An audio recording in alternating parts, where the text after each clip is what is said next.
Hoy tenemos como invitado a José Garchitorena, doctor en Derecho y Ciencias Sociales, máster en Derecho de la Empresa. Fue prosecretario general del Comité Ejecutivo Nacional del Partido Colorado en el periodo 2016-2017. Integró el directorio de UTE, periodo 2010-2012. También estuvo relacionado a ANCAP. Estoy haciendo muy breve, ¿no? Integrante de varias instituciones sociales y culturales y actual ministro de la Corte Electoral. Bienvenido, José Garchitorena. Gracias, Daniel, Santiago. ¿Qué tal? ¿Cómo estás, José? Estar en el programa. Me imagino que te agarramos. No haya café. Bueno, sí, es surrealista el café también acá. Bueno, no, pero, claro. Imagínatelo. Ya no tomaremos un café.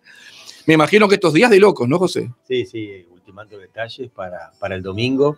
En realidad viene todo muy bien, de acuerdo a lo previsto. Ya estamos terminando las Fuerzas Armadas y la policía está retirando las urnas, las maletas con las urnas o las urnas de los locales de las juntas electorales, de la Corte Electoral, bueno, el domingo, como ustedes saben, el custodia es el primero que llega al local de votación y espera a los miembros de mesa en la madrugada para que a partir de las 7 se comience a instalar la mesa y a partir de las 8 comience la... Eso es bueno recalcarlo, que es a partir de las 8 la votación. A ver, la elección es como todas las elecciones en Uruguay. Tiene todas las mismas características. Se vota de 8 a 19 y 30 horas. Tenemos que votar en el circuito que nos corresponde. Aquellas personas en situación de discapacidad motriz, temporal o permanente, pueden, y cuyo circuito no sea accesible, pueden votar en otro circuito, en un circuito accesible de su serie. Pero si no, tenemos que votar en el circuito que nos corresponde. Hay un buscador de padrón en la página web de la Corte, sí, podemos poner serie y número o nuestro nombre y fecha de nacimiento, si no nos acordamos del número de la credencial, para verificar si estamos en el padrón y dónde votamos y si el circuito es accesible. También estamos terminando hoy la capacitación para los integrantes de las mesas receptores de votos. Son 7.105 circuitos en todo el país. A razón de 3 titulares y 3 suplentes, estamos hablando de más de 42.000 personas que han sido designadas, funcionarios públicos, escribanos, para integrar las mesas y que se han capacitado en este tiempo. En esta ocasión, de una manera híbrida, digamos, ¿no? Porque lo han hecho a través de la página web de la Corte, en la plataforma de capacitación, y luego una instancia presencial para evacuar dudas, para sobre todo familiarizarse con la tableta que una vez más va a estar en cada circuito, en cada comisión receptora de votos, para, al finalizar el escrutinio primario del circuito, a través de ella enviar al centro de cómputos de la Corte Electoral el resultado, que es el que después vemos y se publica inmediatamente en la página web de la Corte, ¿no? ¿Y a qué hora podemos tener el resultado más o menos? Y bueno, teniendo en cuenta que el horario de votación cierra a 19:30, que es el escrutinio tal vez más complicado, más difícil, pues son varios escrutinios, ¿no? Uno general del circuito y un escrutinio por partido, son 18 partidos. Y entonces, pero también es cierto que en la medida que la elección no es de voto obligatorio, baja la cantidad de votantes, y bueno, eso también puede compensar el mayor tiempo que lleva a hacer el escrutinio. Pero yo calculo que antes de las 9:30 de la noche es difícil que una comisión receptora haya terminado su escrutinio.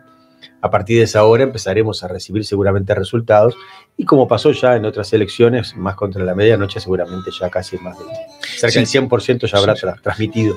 Sin duda, esto pone en funcionamiento una gran logística, sí, que yo creo que nunca ha fallado, ¿no? Está muy aceitada, no nos olvidemos que la Corte Electoral este año cumple 100 años. El pasado 9 de enero se cumplieron 100 años de la promulgación de la Ley 7.690, que creó el Registro Cívico Nacional y la Corte Electoral para administrarlo.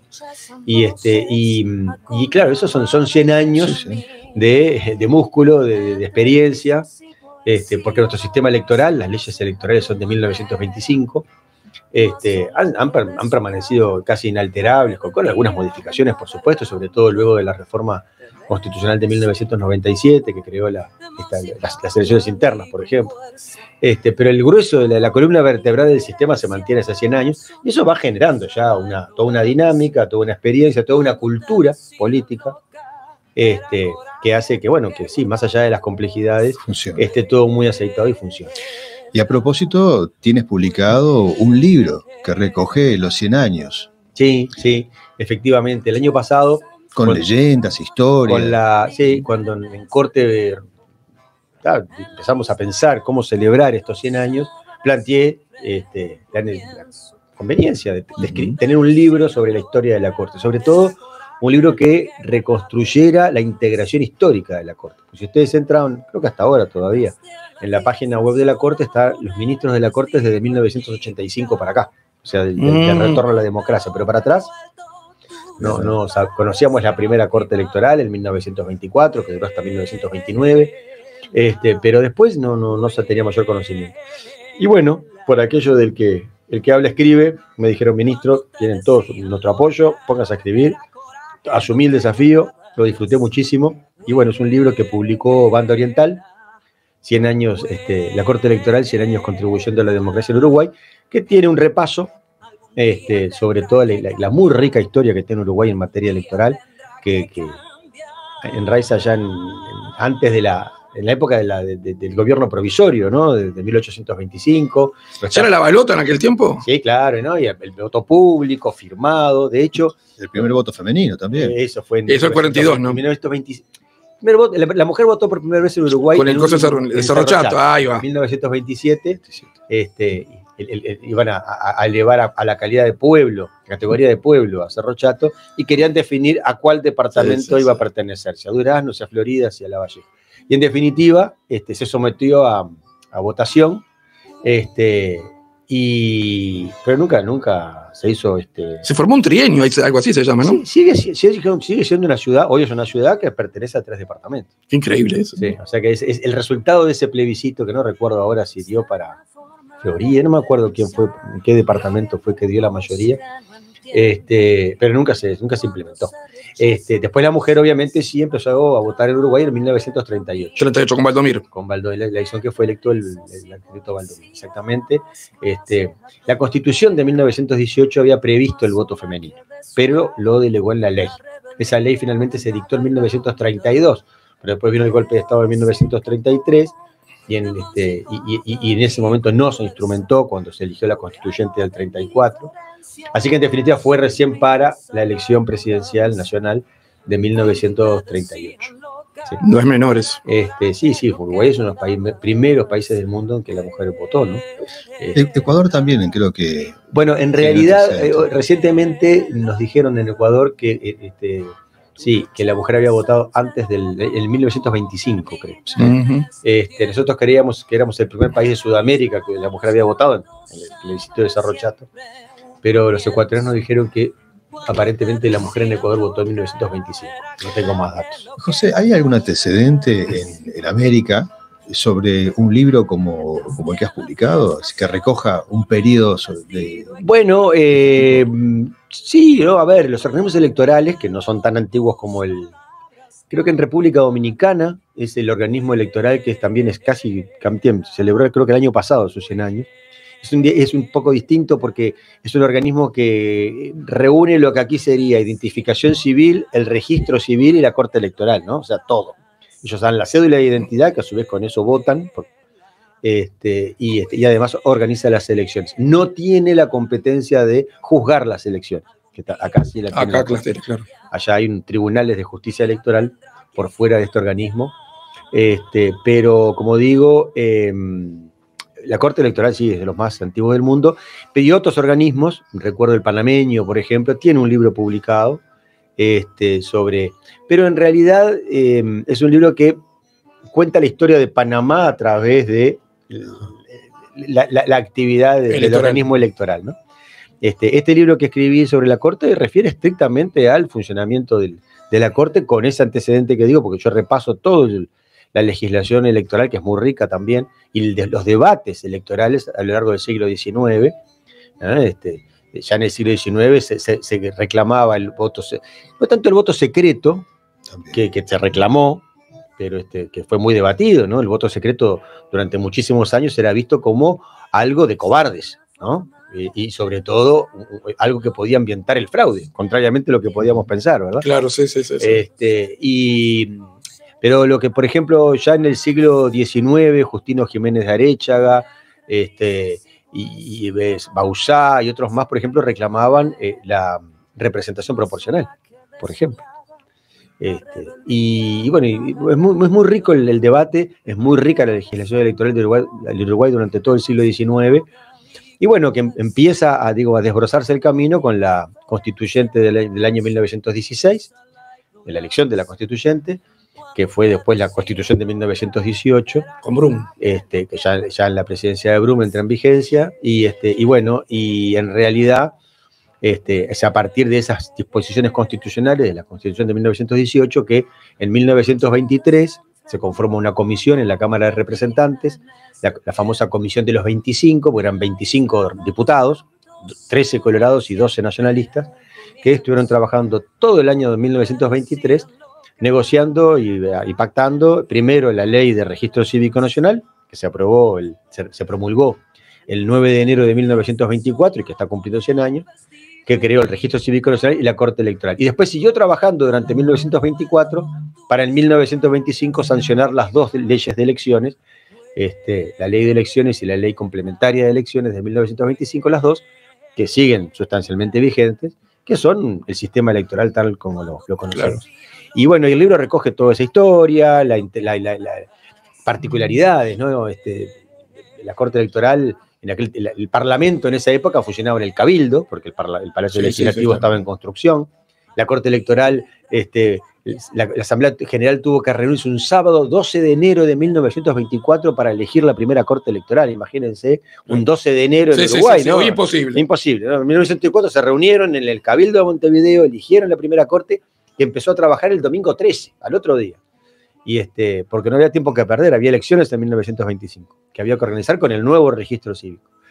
Y la Corte empezó a sesionar en el Cabildo, hasta que en marzo del año 1924 alquiló algunos pisos del edificio que ocupa actualmente, edificio que en 1948 fue expropiado y bueno, pasó a ser total propiedad de la Corte, pero hasta entre 1924 y 1948, en ese mismo edificio, en la calle Ituzaingó, funcionaba la Corte Electoral, pero había estudios de abogados, despachantes de aduana, agentes marcarios. Es más, en el mensaje que se manda al Parlamento promoviendo la expropiación del edificio en 1948, uno de los argumentos es que la alta circulación de personas ajenas al organismo pone en riesgo la custodia del registro cívico nacional.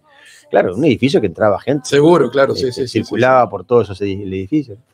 Y bueno, ahí hablo de las integraciones de la Corte, que han sido 16, las intervenciones que tuvo la Corte fue intervenida 3 veces, en 1933, cuando el golpe de Terra, en 1942, cuando el golpe de Valdomir, y en 1977, en la última dictadura militar. ¿En el 77 recién? Recién en el 77, sí. En realidad la Corte había sido electa en 1971, poco antes de las elecciones de ese año, y sus miembros siguieron después del golpe de Estado del 27 de junio, en el entendido que siguieron haciendo inscripción cívica, pero en 1976, cuando el gobierno de facto anunció que no iba a haber elecciones ese año, en noviembre de ese año, ahí dijeron, bueno, ya no tenemos nada que hacer, y empezaron a renunciar, y se desintegró la Corte, y en enero del 77 entonces la dictadura, el gobierno militar, interviene la Corte, y designa una Corte interventora de 3 miembros, que fue la que, presidida por el doctor Nicolás Estorache Rosa, llevó adelante el plebiscito de 1980, las elecciones internas de 1982 y las elecciones del 84. O sea, todo el proceso de salida hacia la democracia, y que tiene el mérito de, pese a que ser interventora durante un régimen de facto, pero que en esas instancias electorales, aún con las limitaciones impuestas por el propio régimen, implementó las garantías electorales que generaron ese milagro de que una dictadura perdiera un plebiscito. Exactamente. ¿No?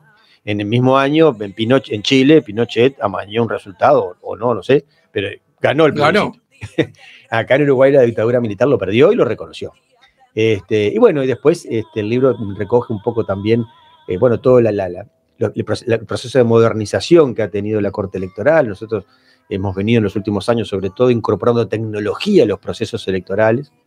Y después, por supuesto, un capítulo sobre las elecciones en pandemia, que fue todo un... Es cierto. De lo cual fuimos todos protagonistas. Sí, claro, por supuesto. Porque fue recientemente, en 2020. ¿no? Perdón, José, una pregunta para mí importante a través de tu libro que leí, que es Las elecciones del 71. Uh-huh.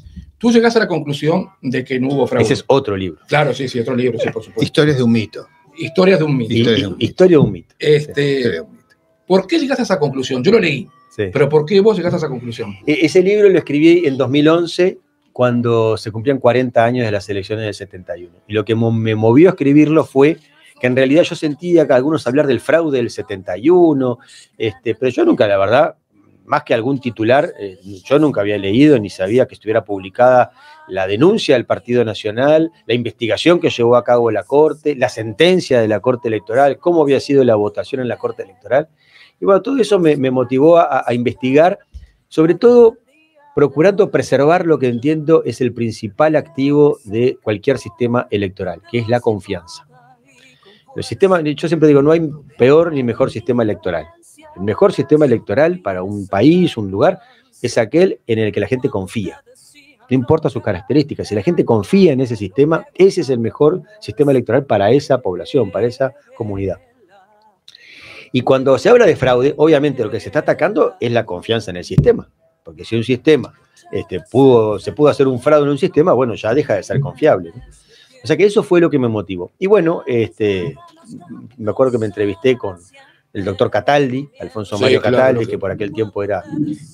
ya se había retirado de la Corte, pero tenía, por supuesto, vinculaciones con la directora de la Oficina Nacional Electoral, Asturias del Chopo. Bueno, me entrevisté con ministros, el señor Pesqueira, que era un ministro... Pesqueira, que murió del Partido Socialista. Del Partido Socialista. Y a su vez conseguí que me facilitaran toda la documentación de esas elecciones.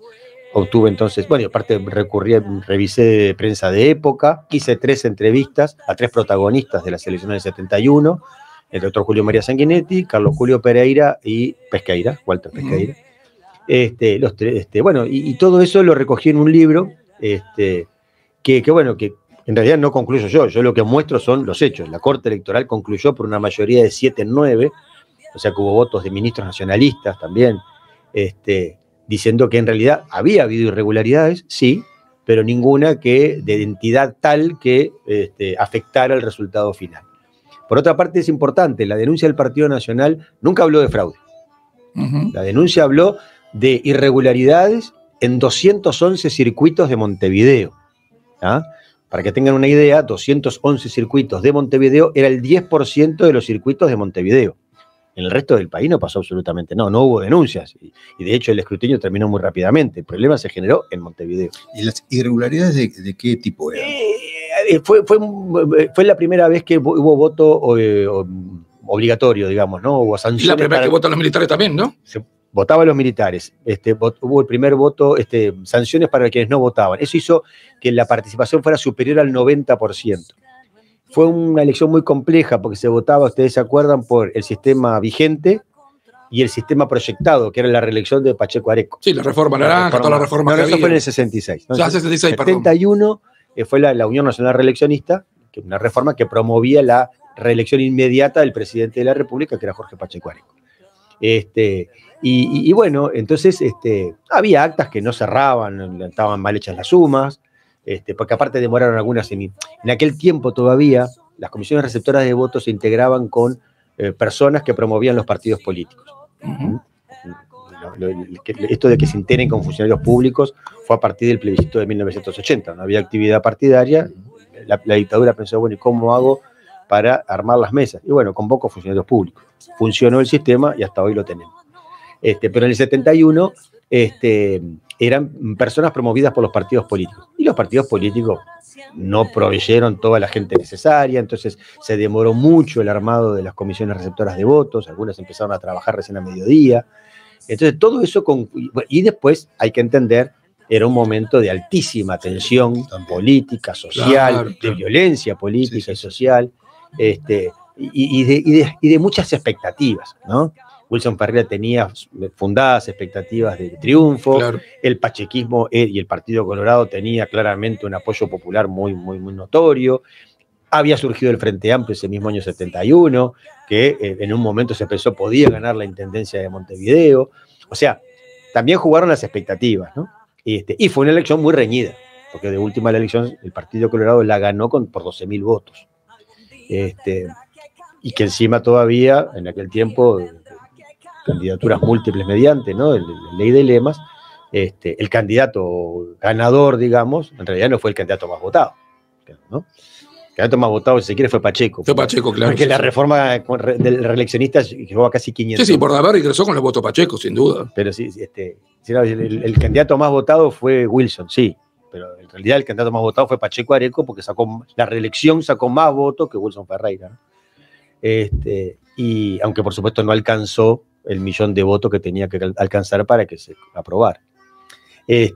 Bueno, todo ese clima generó esa desconfianza, esas dudas y demás, que hicieron que, bueno, la proclamación del resultado se produjera el 15 de febrero, o sea, el mismo día en que asumían las cámaras, ¿no? Uh-huh. En la madrugada del 15 de febrero, la Corte Electoral terminó proclamando a los senadores y diputados electos y a la fórmula presidencial ganadora, ¿no? Y bueno, y en el libro yo, aparte de contar toda esta historia, todo este contexto histórico, hay un apéndice documental donde está la denuncia del Partido Nacional, la investigación que hizo la Corte Electoral. Ustedes saben que en la Corte Electoral los funcionarios tienen que declarar su filiación partidaria, no hasta hoy, es parte del control justamente que los partidos políticos tienen sobre todo el sistema electoral.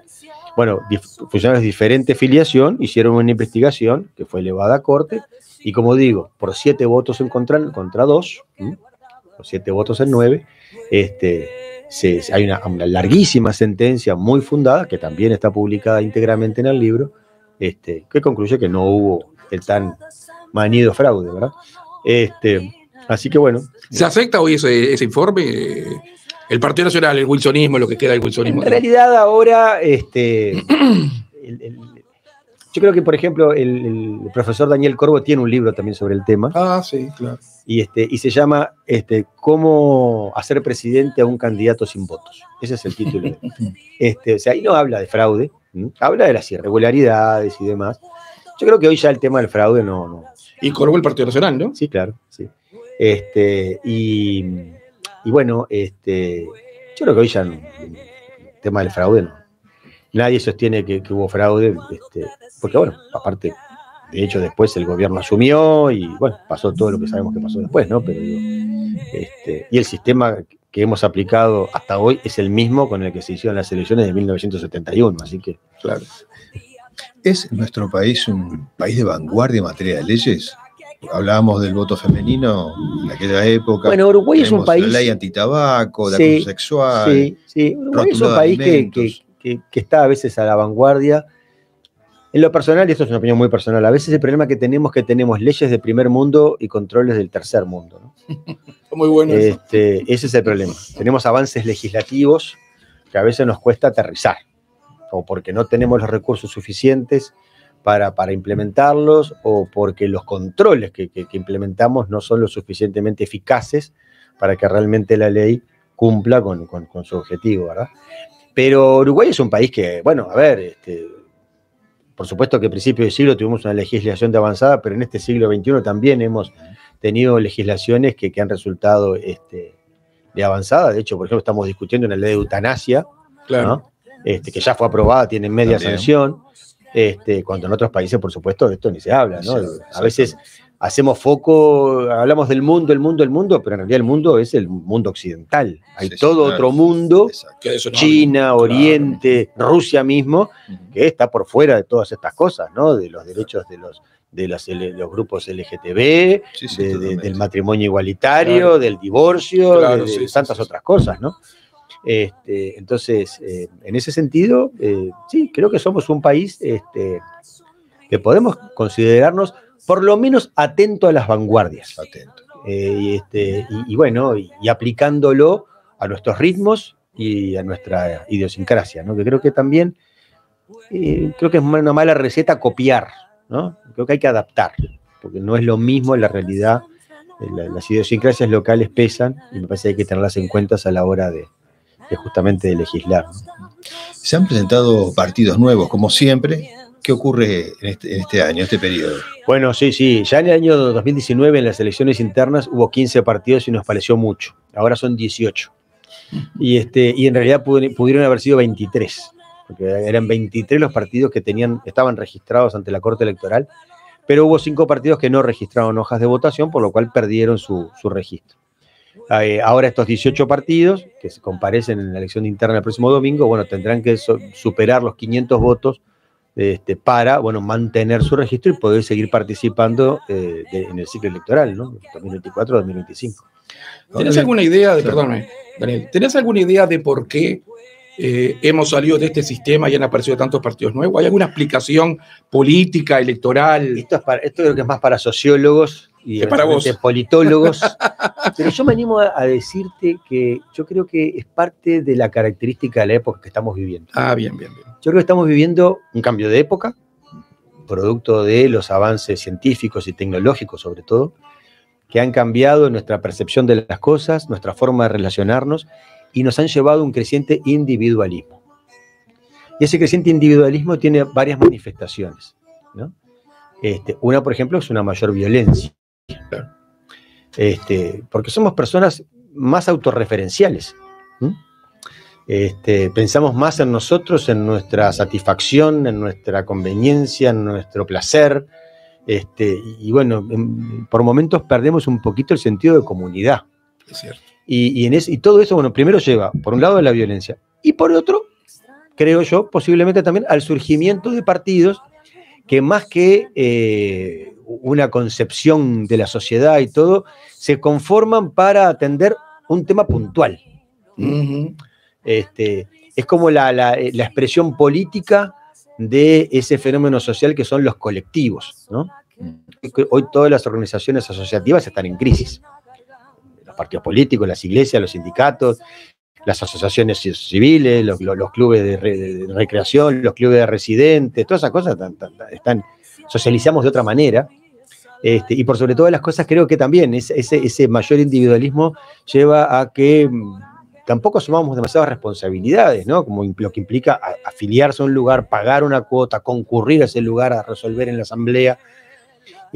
Lo hemos sustituido por los colectivos, que es algo mucho más flexible, donde uno entra y sale cuando quiere, se involucra hasta donde quiere, y que atiende sobre todo temas muy puntuales, ¿no? Reclamos muy puntuales. Entonces, creo que este fenómeno de tantos partidos responde un poco a esta característica de la época que estamos viviendo.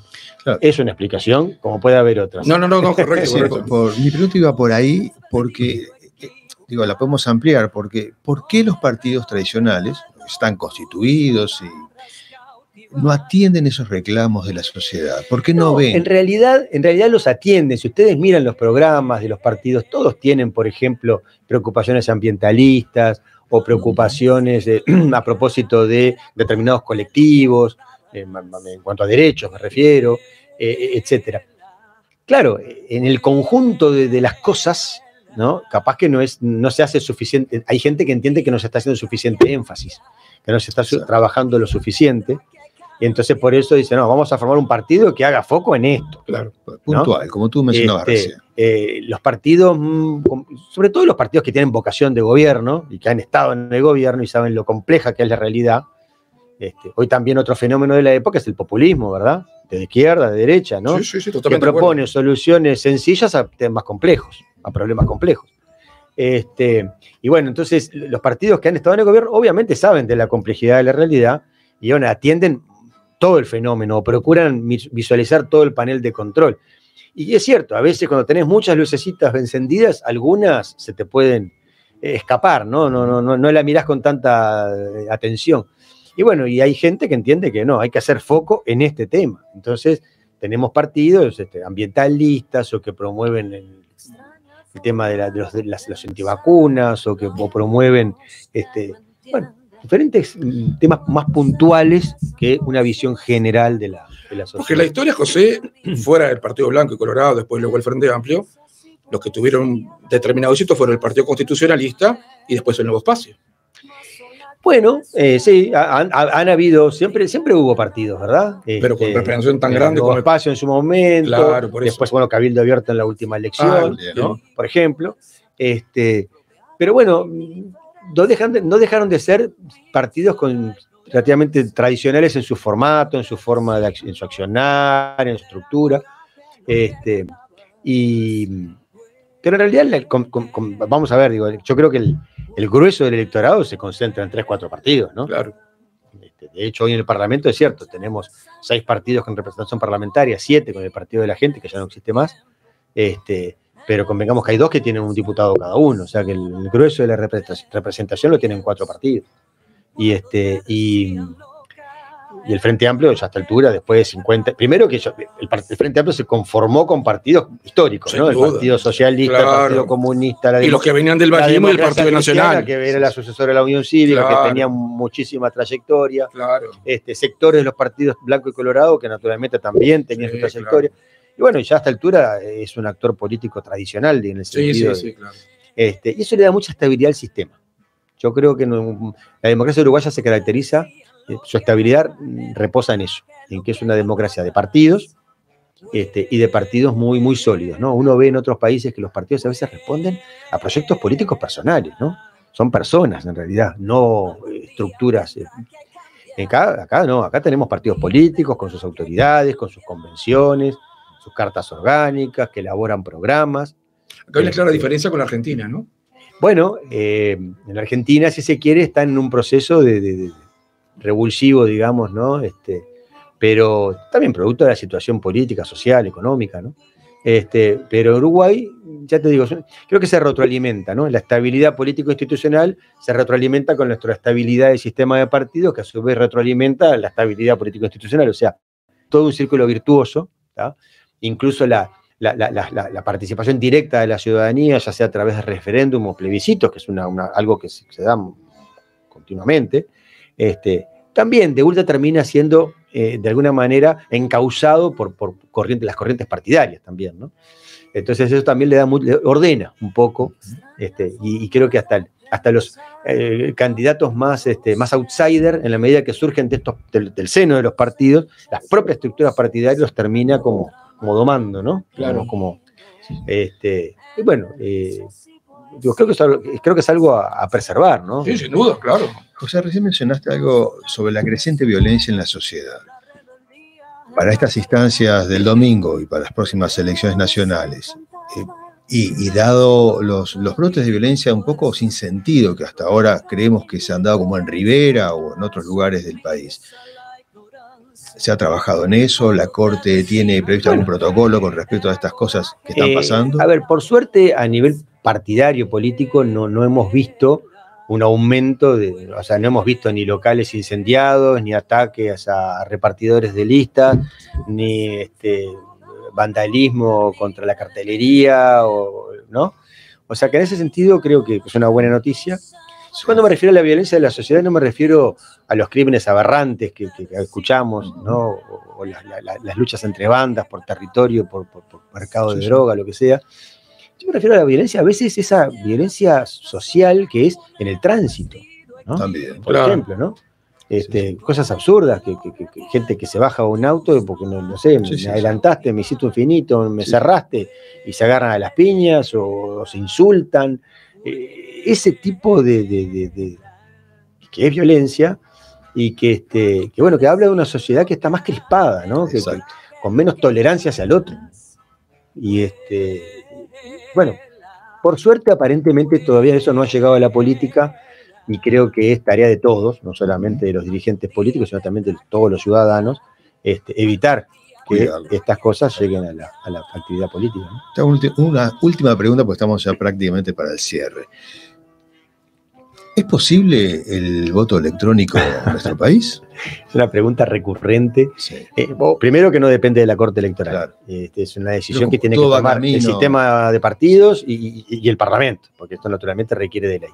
Yo creo que en lo personal no hace falta, teniendo en cuenta la cantidad de electores que somos y el costo que implica todo el software y todo lo demás, y sobre todo, cambia radicalmente la cultura y la práctica política, y con eso podría verse afectada esa confianza que, como dije, es el pilar fundamental. Muy bueno lo que decís. Hoy los delegados partidarios cuentan las hojas de votación, las listas. Si pasamos a un sistema informático, bueno, dependeríamos de autoridades informáticas, pero los delegados no tienen nada que hacer. Exacto. Así que interesante eso que decís. Y por eso creo que hay que tener mucho cuidado a la hora de hacer un cambio tan radical. como digo, la Corte lo que viene haciendo es incorporando tecnología al sistema electoral tradicional uruguayo. La última pregunta que me queda a mí. ¿Seguís siendo hincha de Peñarol? Bueno, eso es lo más importante. Eso es lo más importante. Amigos, nos vamos y nos encontramos el próximo viernes aquí en FM Ciudadela 88.7. Gracias, José, por visitarnos. Gracias, José. Hasta el viernes, que pasen muy bien.